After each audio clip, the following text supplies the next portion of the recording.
자, 6번 문제 한번 볼게요. 흑막이 공법 선정 시 유의사항 이렇게 되어 있습니다. 흑막이 공법 선정 시 유의사항. 공법 선정 시 유의사항. 여기에서 주인공이 누구일까요? 주인공.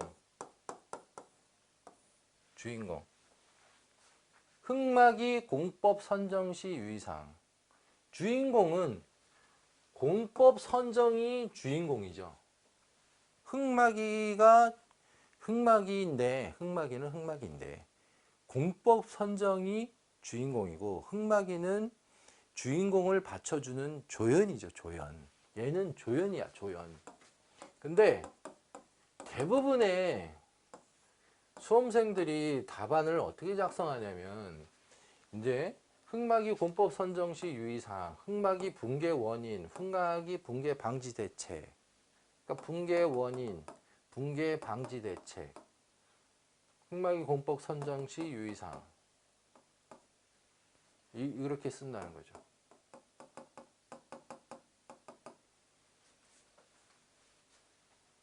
대부분의 수험생들이 거의 대부분 다 이렇게 써요. 그러면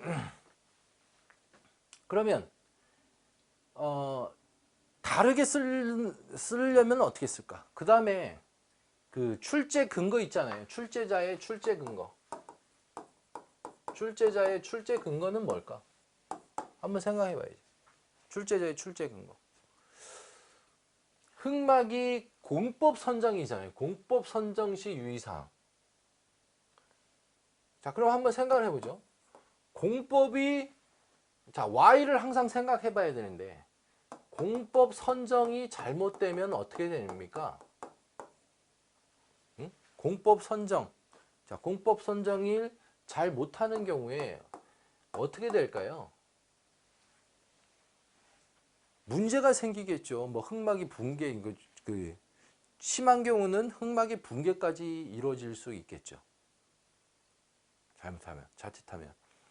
어울리지 않는 옷을 입혀놨는데 그게 문제가 생기지 않겠습니까? 그런 문제가 생길 수 있겠죠. 그러면 흑막이 공법을 선정시 유의사항이라는 건 뭐예요? 공법 선정을 잘하는 방법이라는 얘기잖아. 공법 선정을 잘 할 수 있는 방법.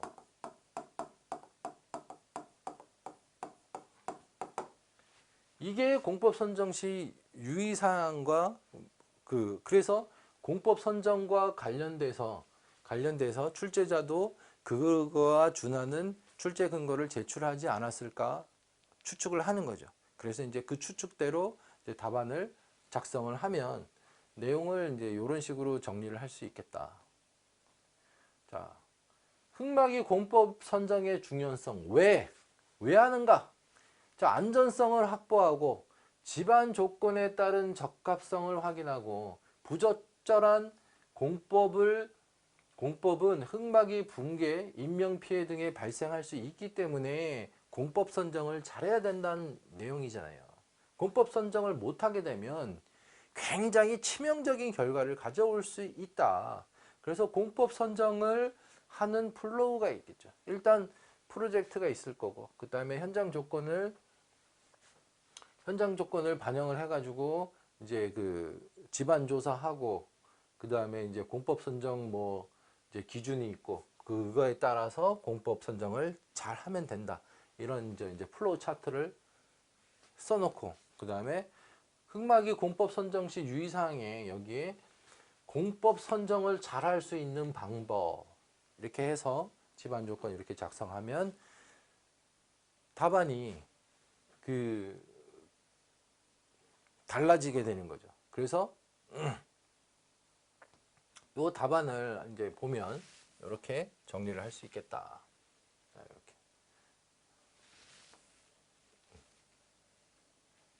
이렇게. 자, 한번 보겠습니다. 흑막이 공법 선정 시 유의사항 해가지고 공법 선정의 중요성, 그 다음에 공법 선정의 절차, 사전조사, 집안조사, 흑마기 공법 선정하는데 안경무시, 안전성, 경제성, 시공성, 무공해성. 그래서 안경무시. 그다음에 흑마기 공법 선정 시 위상. 자, 여기 옆에다가 이렇게 조금 해갖고 여기다가 흑마기 공법 선정을 잘할 수 있는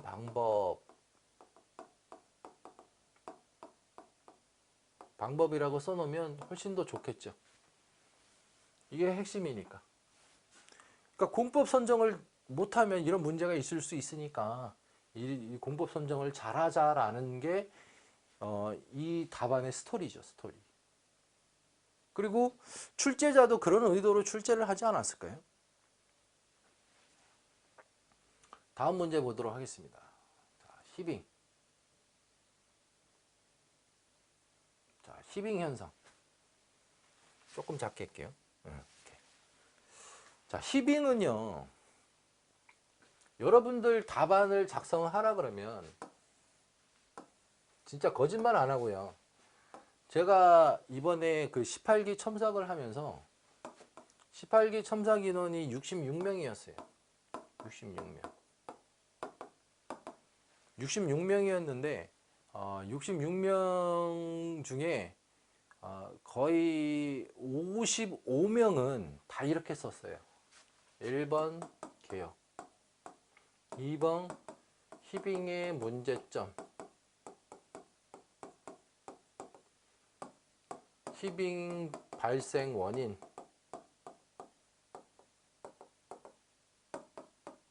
히빙 방지 대책.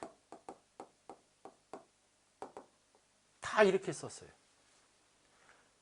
여러분들이 시험장 가잖아요. 시험장 가서 1000명이 시험을 보면 950명은 다 이렇게 쓴다는 얘기예요. 진짜예요. 다 이렇게 써. 그래서 채점자도 그냥 이 정도면은 그냥 6000066 이거보다 조금 못하면 뭐 5.7, 5.8 이렇게 점수를 주는 거예요.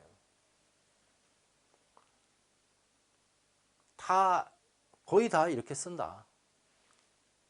자, 근데 히빙을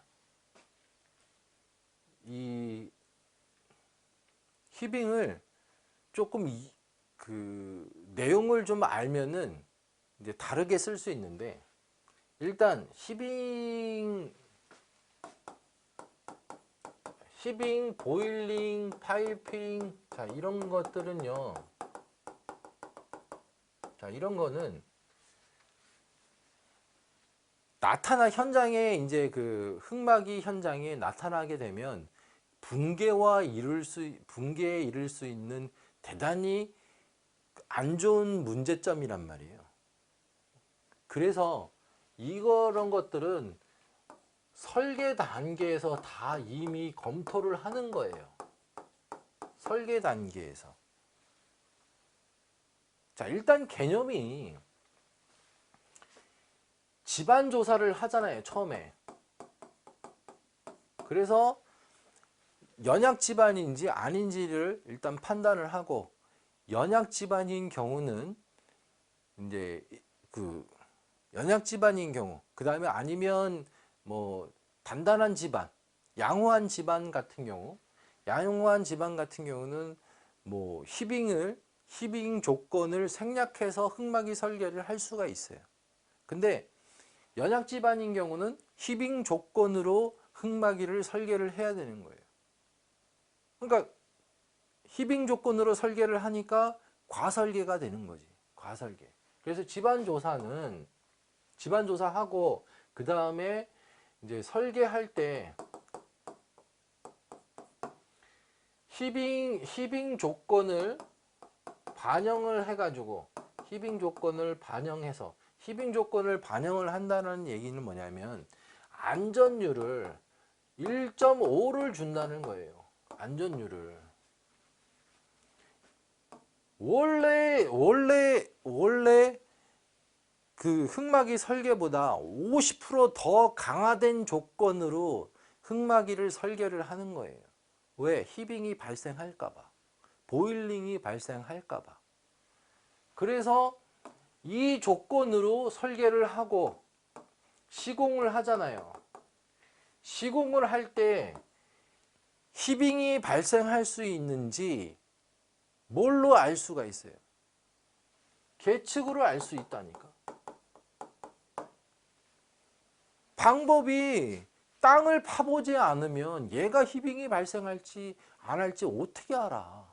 그래서 땅을 파보는 거예요. 땅을 파다가 보면은 오, 계측기가 좀 이상한데 얘가 찌릿찌릿 많이 움직이네. 그러면은 이 뭐가 문제지? 막 찾아보면은 히빙 현상, 연약 지반이라서 그 흙의 중량 차이에 의해서 히빙이 발생할 수 있게 되는 거죠. 그렇게 되면 이때 계측을 통해서 이제 보정을 하게 되고, 보강이죠, 보강. 보강을 통해서 안정적인 조건으로 바꾸면서 훨씬 더 안전한 환경 속에서 작업을 할 수 있게끔 조정을 하게 되는 거. 예? 그렇게 이제 시공하는 게 하게 되는 거죠. 이게 흐름이라는 거예요. 이렇게. 그래서 답안을 작성을 하면 일반적인 답안, 2번, 3번, 4번. 히빙의 원인, 방지 대책. 이렇게 쓰는 게 아니라 1번, 2번, 3번 해갖고 히빙 발생 원인, 대책 이렇게 쓰고 4번에는 히빙을 방지하기 위한 이게 들어가야 된다. 요거는 여기다가 제가 정리를 해놨으니까 요거 보고 설명드릴게요. 이렇게 집안 조사부터 히빙 안전성 검토를 하죠. 히빙 안전성 검토는 두 가지 방법이 있는데 하중 집안 지지력식이 있고 모멘트 평형 방법이 있습니다. 그래서 안전율을 적용해 가지고 근입장이라든지 굴착 깊이 뭐 이런 것들을 설계에 반영해 가지고 이제 설계 도서가 나오면 그걸 가지고 이제 굴착 및 흙막이 공사를 하죠. 그래서 계측 관리를 해 가지고 히빙이 이제 발생하는 것을 주의 깊게 지켜보면서 보강으로 시공을 완료하게 되는 그런 그런 흐름을 갖게 되는 겁니다. 그래서 이렇게 답안에 표현하면 되고요. 실제로 이제 답안을 이제 확인을 해보면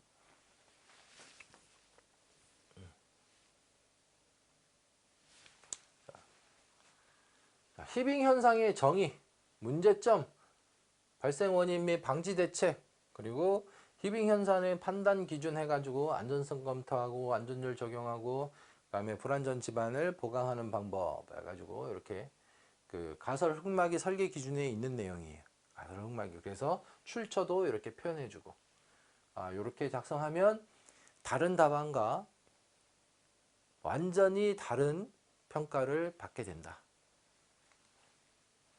히빙, 보일링, 파이핑도 다 마찬가지예요. 여기 이제 그 하는 방법, 그 가설 흙막이 설계 기준을 찾아보면 그 설계 기준에 히빙, 보일링, 파이핑에 대한 기준이 있어요. 그걸 가지고 답안에 녹여내셔야 좋은 점수를 얻을 수 있다. 여러분들이 그냥 흔히 답안을 작성하는 것처럼 그 히빙의 발생 원인, 방지 대책 그렇게 작성을 하면 다른 답안과 비교해서 그 차별화를 할 수가 없어. 자, 그다음에 8번째 문제 보도록 하겠습니다. 자, 콘크리트의 중성화의 화학 반응 및 시험 방법이 있습니다. 콘크리트 중성화의 화학 반응 및 시험 방법. 자, 조건은 콘크리트 중성화고요. 화학 반응 및 시험 방법이에요. 화학 반응 및 시험 방법. 두 가지를 물어봤죠. 화학 반응 물어봤고, 그 다음에 시험 방법 물어봤죠. 두 가지를 쓰면 되는 문제다. 자, 그러면 대부분의 이제 수험생들은 어떻게 쓰냐? 1번 콘크리트 중성화, 이제 1번 개요. 뭐 2번 이제 화학 반응. 자, 화학 반응. 그 다음에 이제 시험 방법. 그리고 4번 중성화 발생 원인 또는 그냥 방지 대책, 중성화 방지 대책 해가지고 발생 원인이나 방지 대책 이렇게 작성을 합니다. 이렇게 거의 대부분 다 그래요. 다 거의 뭐 90%는 다 이렇게 작성하죠. 자, 그러면 이 답안을 다른 사람들보다 차별화하고 그 다음에 이 문제를 출제자가 출제를 했을 때 출제 의도는 뭐였을까요? 출제 의도는 뭐였을까요? 한번 생각해 봐야지. 출제자가 출제했을 때는 분명히 의도가 있었단 말이에요. 분명히 의도가 있어. 자, 콘크리트 중성화는 언제 시험을 할까요? 언제? 중성화 시험을 할 때. 콘크리트 중성화는 이제 콘크리트 구조물을 정기 점검할 때 하겠죠. 그죠? 우리가 이제 콘크리트 구조물이나 철골 구조물에 대해서 정기적으로 점검과 진단을 통해서 콘크리트 구조물의 관리를 하잖아요. 점검과 진단을 통해서. 그래서 이 점검과 진단에 관련해서 콘크리트 중성화가 어느 정도 진행이 됐는지 그거를 확인할 거 아니에요. 응? 그 중성화가 어느 정도 됐는지는 어떻게 판단을 할 거냐고.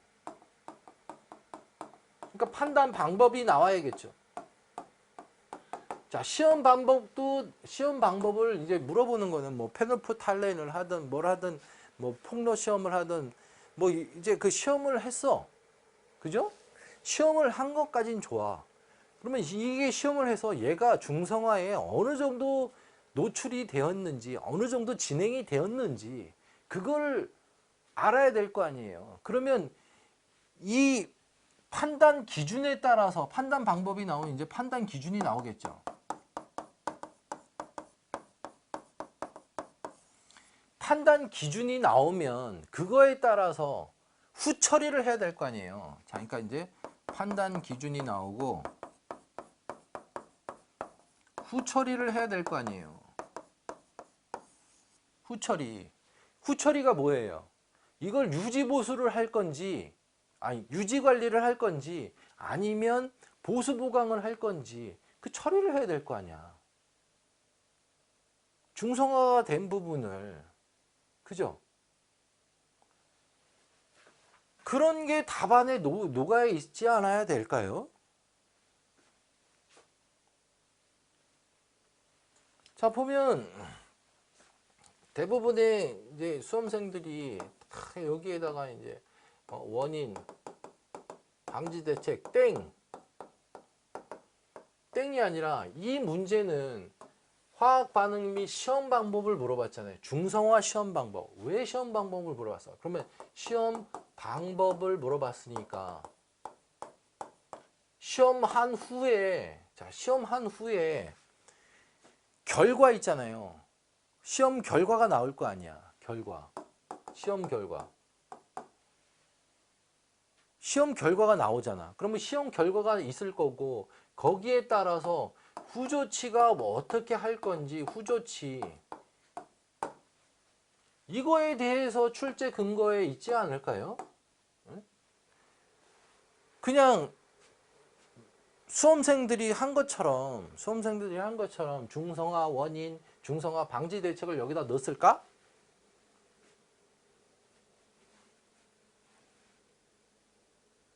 누구나 다 알고 있는 거를.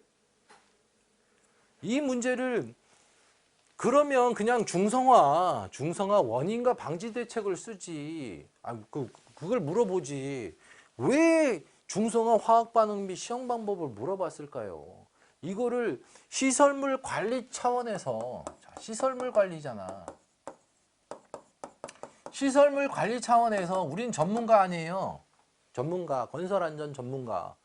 자, 건설 안전 전문가가 두 가지가 있는데, 근로자의 안전을 지도 조언하는 전문가가 있고, 그 다음에 그 구조물 안전을 전문적으로 관리하는 전문가가 있고. 자, 이 문제는 시설물 관리를 물어보는, 구조물 안전을 물어보는 문제 아니에요. 그 점검과 진단을 통해서 우리가 일정 기간 내에 그 점검을 하거나 진단을 통해서, 진단을 할 때 이 중성화 시험 방법으로 얘가 콘크리트가 정상적인 콘크리트인지 아니면 상태가 안 좋은 콘크리트인지 확인을 해보기 위해서 중성화 시험하는 거 아니에요. 그러면 그 시험을 통해서 결과가 나올 거 아니야. 시험을 했으니까 결과가 나올 거 아니에요. 그러면 그 결과를 통해서 그 다음 단계를 뭘로 진행을 할 건지, 응? 후조치에 대한 내용을 써주면 좋지 않을까요? 그래서 답은 이렇게 작성하면 돼요. 이렇게. 자, 보면, 자, 일단 물어본 거, 콘크리트 중성화 화학 반응 물어본 거. 그 다음에 시험 방법. 시험 방법은 이제 시험의 종류는 페네프탈렌 방법이 있고, 그 다음에 주사 관찰에 의한 방법이 있고, 방법도 여러 가지 있습니다. 폭로 시험도 있고. 그 다음에 이제 시험을 하게 되면은 이제 변색 범위가 어떻게 되고. 자, 여기까지는 괜찮단 말이야. 여기까지. 3번까지는 그렇고. 그 다음에 이제 4번에는 판단 방법이 있을 거 아니에요. 판단 방법이. 얘가 얼마만큼 중성화가 진행되어서 콘크리트로 더 이상 사용할 수 없는 콘크리트인지 아니면 계속 사용을 해도 되는지 그 판단 방법에 의해서, 어? 그래서 판단 방법도 있고 평가 방법도 있고 잔존 수명을 추정하는 방법도 있고, 그리고 보수 보강은 어떻게 할 건지. 중성화는 단지 중성화가 된 부분을 일반적인 콘크리트의 보수 보강 방법으로 해도 되는 건지, 아니면 이제 그 중성화된 부분만 이렇게 그 파치를 한 다음에 그 부분에 신콘크리트를 타설을 하든지 아니면은 탄소 섬유 시트를 붙여가지고 보강을 하든지 어떤 방법이 있을 거 아니에요. 그건 전문가로서 이렇게 재현을 해줄 줄 알아야지. 전문가로서. 자, 그래서 답안을 작성한 걸 한번 보도록 하겠습니다. 자, 이렇게 작성하면. 자, 콘크리트 중성화 화학 반응 및 시험 방법 해가지고 콘크리트 중성화 발생 메커니즘, 화학 반응. 자, 물어본 거. 문제에서 요구한 건 이제 수화작용하고 이제 탄산화가 되는 과정이죠. 탄산화가 되는 과정을 이렇게 그 그림과 화학식으로 표현하고, 그 다음에 시험 방법 써주고. 자, 문제에서 요구하는 거는 정확하게 써줘야 점수를 제대로 받을 수가 있어요. 그 다음에 보수 판정하는 방법은 측정치가 0.5D 요거 같은 경우는 이제 그 시트법 진단 거기에 나와 있는 내용이에요. 손상도가 1단계, 2단계, 3단계로 나뉘고, 경미한 단계일 때는 점검과 진단으로 유지하고, 그 다음에 보통인 단계일 때는 주입 충전 그 정도 관리하고, 그 다음에 심각한 단계일 때는 콘크리트를 전면 교체해서 이렇게 한다. 처리 방안까지 이렇게 딱 나오잖아요. 그러면 답안이 일반적인 답안 해가지고 물어본 거 지금 이제 그 화학 반응, 시험 방법, 그 다음에 중성화 방지 대책 이렇게 쓴 거랑 답안이 어떻게 어떻게 차이가 나냐고요. 이게 엄청난 차이지. 요 하나로 인해서 이 답안하고 이 답안하고는 뭘 모르는 답안과 뭘 아는 답안으로 바뀌게 되는 거죠. 뭘 아는 답안으로. 문제에서 출제자의 의도를 파악을 하는 거지. 출제자의 의도. 다음 문제 보도록 하겠습니다. 자, 철근 부식 및 방지 대책. 이것도 똑같아요. 자, 조금 더 크게 키워보겠습니다. RC 구조물의 철근 부식 및 방지 대책. 자, 이것도 똑같습니다. 중성화랑 똑같은 건데, 자, 보시면 철근 부식이 있단 말이야. 철근 부식이 얘가 이제 그 철근 부식이 어느 정도 됐는지 알려면 어떻게 해야 돼요? 시험을 해야 될 거 아니야. 중성화 시험이랑 똑같습니다. 시험을 해야죠. 그래서 시험 방법이 있어야 되고, 시험 한 후에 판단 기준이 있어야겠죠. 그리고 그 판단 기준에 따라서 보수 보강하는 방법이 있어야 된다는 얘기예요. 이게 순서야. 이게 순서.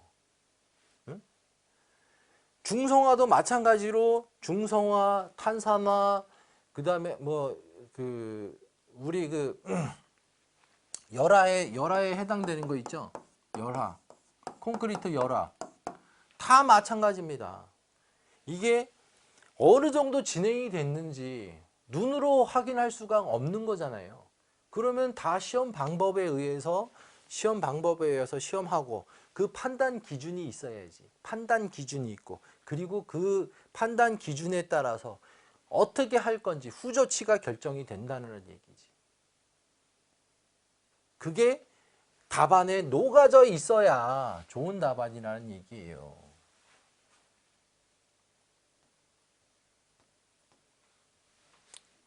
자, 그래서 이제 뭐 부식 메커니즘, 방지 대책, 자, 부식 정도 평가 방법, 그 다음에 부식으로 인한 보수 공법 해가지고, 자, 이게 그 시방서에 나와 있는 내용이에요. 이거.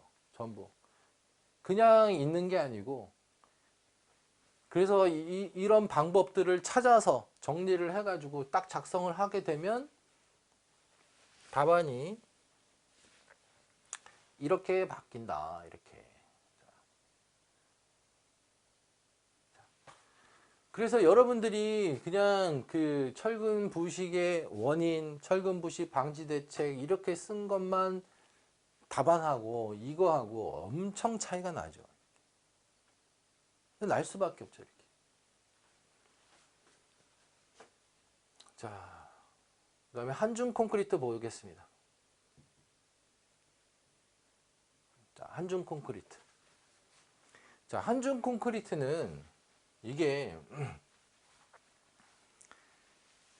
콘크리트를 물어보는 문제예요. 근데 우리 종목은 뭐예요? 건설안전기술사죠. 콘크리트는 기술적인 거기 때문에 이제 시공기술사,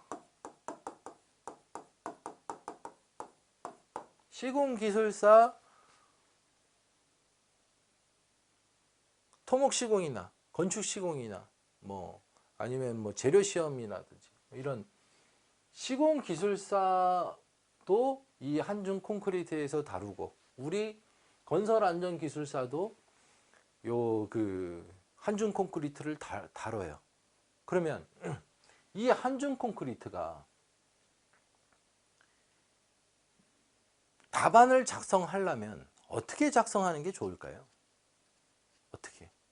일단 한중 콘크리트에 이제 얘가 이제 영하 뭐 4도 이하 뭐 그러니까 낮은 기온에서 타설을 하기 때문에 낮은 온도에서 타설을 하기 때문에 얘가 타설을 하면서 콘크리트가 품질이 저하되는 문제가 생길 수 있죠. 품질이 저하되는.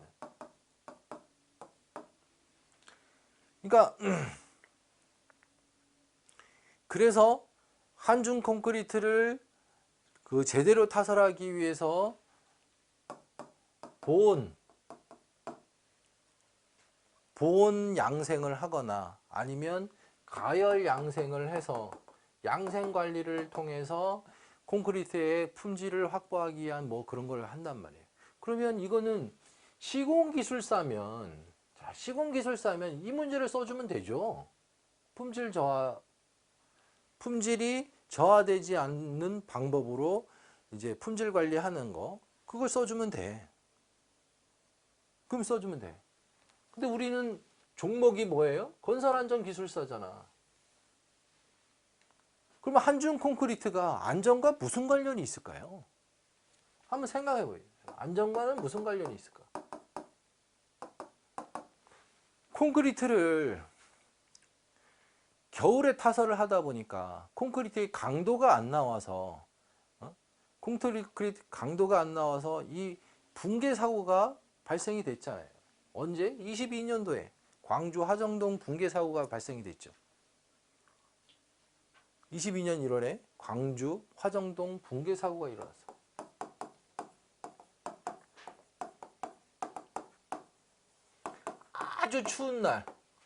아주 추운 날 양생이 안 됐는데도 불구하고 필라 동바리를 빼가지고 위로 올리는 바람에 받치고 있던 하중을 받쳐줄 게 없다 보니까 그냥 연달아서 두르르 무너져가지고 한 십몇 층이 그냥 연달아 붕괴된 사고가 있었죠. 그게 우리 안전과 관련되는 거죠. 이게. 안전과. 그리고 한중 콘크리트를 양생을 하는 요때 뭐가 또 생겨요? 가열 양생, 보온 양생을 할 때 산소 부족으로 인한 질식 사고가 발생할 수 있잖아. 그죠? 그래서 이 답안을 이런 문제를 받으면 시공기술사라면 한중 콘크리트의 뭐 정의에 대해서 써주고 그 다음에 한중 콘크리트에 발생하는 문제점 그리고 한중 콘크리트의 품질을 확보할 수 있는 방법 그리고 양생과 관련해서 뭐 어떤 방법 이런 것들을 써주면 문제가 없단 말이에요. 근데 우리는 건설안전기술사이기 때문에 이런 그 품질적인 면하고 안전적인 면을 같이 해서 작성해주면 훨씬 더 좋은 답안이 될 거라는 거지.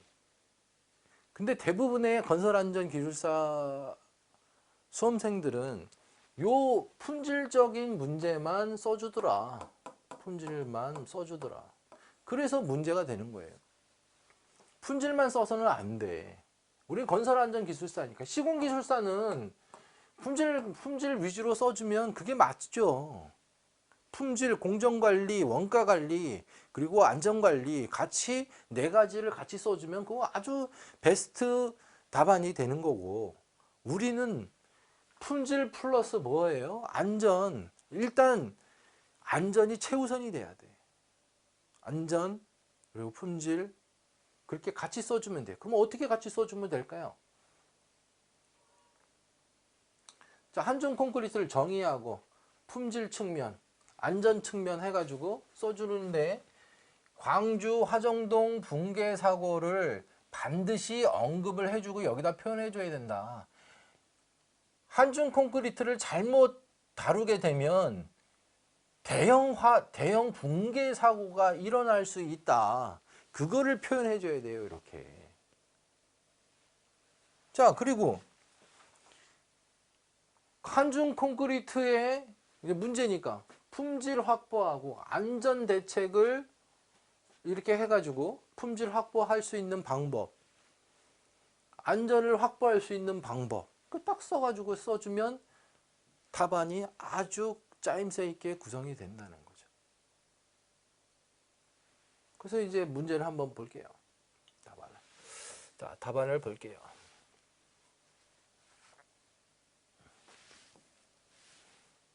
자, 한중 콘크리트 해가지고 조금 더 키워야겠다. 자, 이렇게 한중 콘크리트에서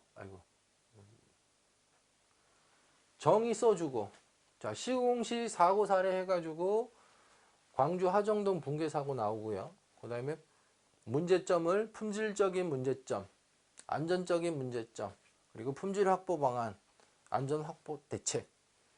딱 맞잖아요. 탁탁탁탁.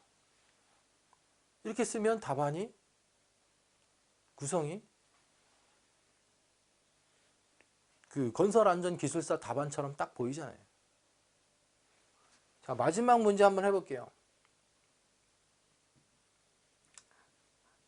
자, 올해 같은 경우는 이제 춥지를 않기 때문에 이제 뭐 이 문제는 좀 어울리지는 않는데, 건설 현장 한파 대책을 물어보는 경우가 있어요. 한파 대책. 이런 경우에 이 콘크리트 막 이런 거 쓰는 사람들이 있어요. 어울릴까? 자, 출제자의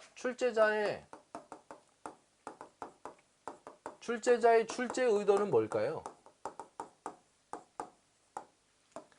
자, 이 출제자가 출제를 할 때 출제 근거를 제출을 하는데, 이 출제 근거는 이 한파 대책과 관련해서 어디서 공신력 있는 자료를 가지고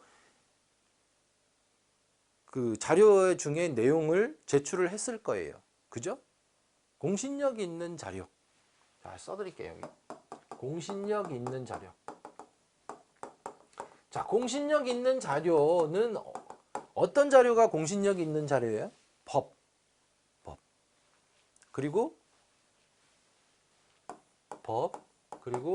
공단 자료. 고용노동부 자료. 고용노동부 자료는 공단에서 거의 다 만들기 때문에 공단 자료가 라고 보시면 돼요. 공단 자료. 자, 공단에서 매년 취약 시기마다 자료를 만들어서 배포를 해요. 자, 취약 시기 겨울철 지나면 뭐예요? 해빙기죠. 해빙기. 장마철. 그리고 장마철 여름이죠. 여름. 해가지고 겨울철, 해빙기, 장마철 계속해서 만들어서 매년 계속 만들어. 계속. 그래갖고 자료를 업데이트 해가지고 이제 그 기존 자료에 또 새로운 거 있으면 또 바꾸고 해가지고 새로 자료를 만들어서 건설 현장에 다 배포를 한단 말이에요. 거기에 있는 이 공단 자료에 있는 내용이 출제 자료에 있겠죠. 그러지 않을까요? 내가 만약에 출제자라면 나보고 이제 그 인력공단에서 용어 5문제, 논술 3문제 정도 내주시면 좋으실 것 같습니다. 그래가지고 그러면 이제 용어 5문제를 만들 때 공신력 있는 자료를 찾을 거 아니에요. 그러면 거기 이제 내용을 어떤 걸 내가 구성할 거야. 그러면 일단 공단 자료 막 거기에서 이게 요런 이제 그 계절성 문제를 나는 내고 싶다. 그러면은 공단 자료 중에 막 이렇게 찾아가지고 그 중에 괜찮은 거 있으면 이제 거기서 내겠죠. 그러면은 이제 어떤 출제 근거는 어떤 자료에 몇 페이지에 있는 내용, 그 내용으로 했다 그래가지고 그 내용을 이렇게 딱 캡처해가지고 딱 붙여 넣습니다. 몇 페이지 뭐 이렇게 그거 같이 다 써요.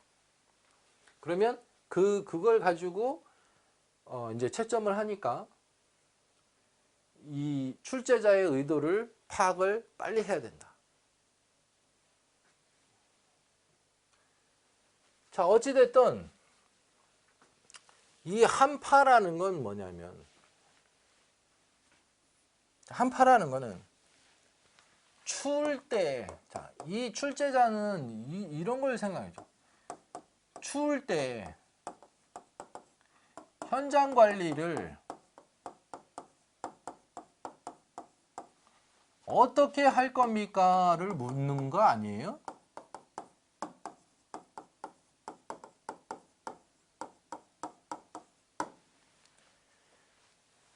자, 여러분 현장에 추워지면 현장 어떻게 관리할 거예요?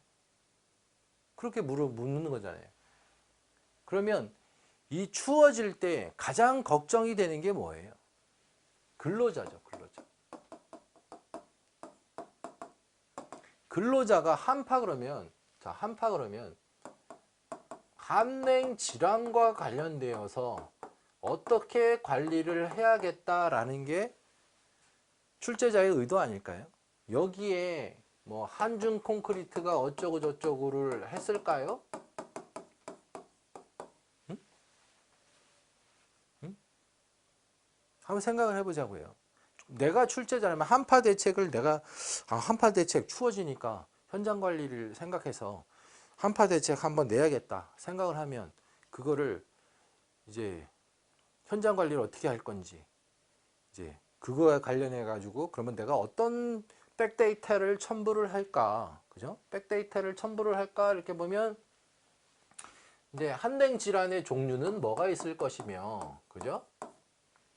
한냉 질환의 종류는 뭐가 있을 것이며, 그리고 추워지게 되면 이제 외부 노출 근로자들이 이제 이 한냉 질환이 생길 수가 있고, 요걸 예방하려면 어떻게 해야 되고, 자, 예방 관리. 그리고 응급 환자가 만약에 발생하면 또 어떻게 할 것이며,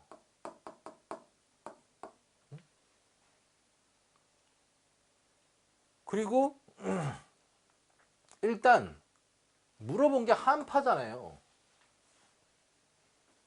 이게 한파가 어느 정도를 한파라고 할까? 그냥 겨울 날씨를 한파라고 할까요? 매우 추운 날씨를 한파라고 하지 않을까요? 그러면 이 매우가 어느 정도야? 매우. 어떤 기준이 있어야 될 거 아니에요. 그러니까 한파에 대한 기준이 있어야지. 한파 기준이. 우리 전문가 아니야. 전문가가 어떤 기준 없이 그냥 대충 일을 하는 사람이 전문가입니까? 어떤 기준에 의해서 0도일 때는 이렇게 하고, 어? 영하 5도가 되면 이렇게 하고, 영하 10도가 되면 어떻게 하고, 영하 15도가 되면 뭐 어떻게 하고, 이런 게 있어야 될 거 아니에요. 그 가이드가. 그냥 막 하는 거예요. 대충, 내가 오늘 내가 옷을 얇게 입어가지고, 추운데, 응? 그냥 오늘 들어갑시다. 이러는 거예요? 아니잖아. 이 어떤 기준에 의해서 움직인단 말이에요. 그러면 기준이 나와야지, 일단 기준이. 무조건 기준이라는 게 있어야 돼요. 기준이. 그 기준에 의해서 우리가 뭘 어떻게 처리를 할 건지 정리를 그 기준에 의해서 움직여야 된다. 그게 그 움직일 수 있게끔 하는 게 그게 전문가예요, 전문가. 한파 기준이 있어야 되고 그 기준에 따른 대책이 있어야 된다. 건설 현장 한파 대책은 기준에 따른 대책이 있어야 된다. 그리고 응급 조치할 때는 어떻게 되고.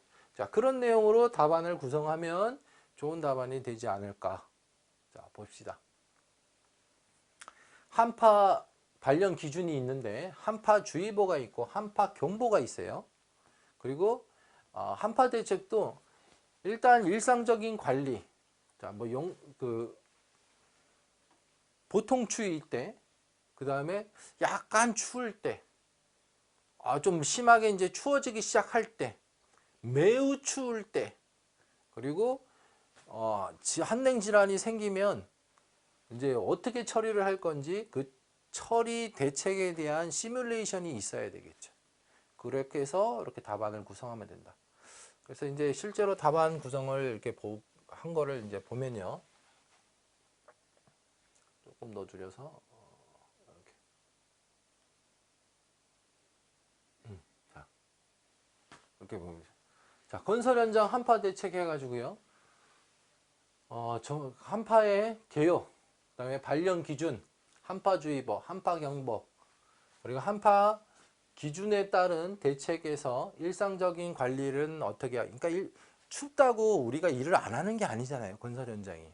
근데 너무 추워지게 되면 일을 제한을 해야지. 안 그러면은 그 움츠러든 상태에서 사고가 발생할 수 있으니까. 그래서 그런 것들에 대해서 한파가 어느 정도일 때, 그 다음에 매우 추워질 때, 그리고 이제 기본적인 거는 따뜻한 물, 따뜻한 온도, 따뜻한 장소, 그리고 그 휴게 장소가 꼭 필요하죠. 그래서 휴게 장소와 휴게 시설, 그 다음에 따뜻한 물, 따뜻한 온도, 그리고 응급 처치 요령까지 요렇게 작성하면 베스트 답안이 되지 않을까 생각합니다. 그래서 여러분들이 답안을 구성을 할 때 중요한 거는 출제자의 출제 의도를 파악을 하고 그 출제 근거를 어떤 것을 제시를 했을까, 그걸 항상 생각을 해보고 거기에 준하는 답안을 쓸 수 있도록 연습을 꾸준히 하셔야 시험장에 가서 연습한 대로 작성이 되어서 고득점을 받아서 합격을 할 수 있는 그런 구조가 되는 겁니다. 자, 이렇게 이제 용어에 대해서 설명을 드렸고, 다음 시간에 논술에 대해서, 논술 작성하는 방법에 대해서 설명을 드리도록 하겠습니다. 감사합니다.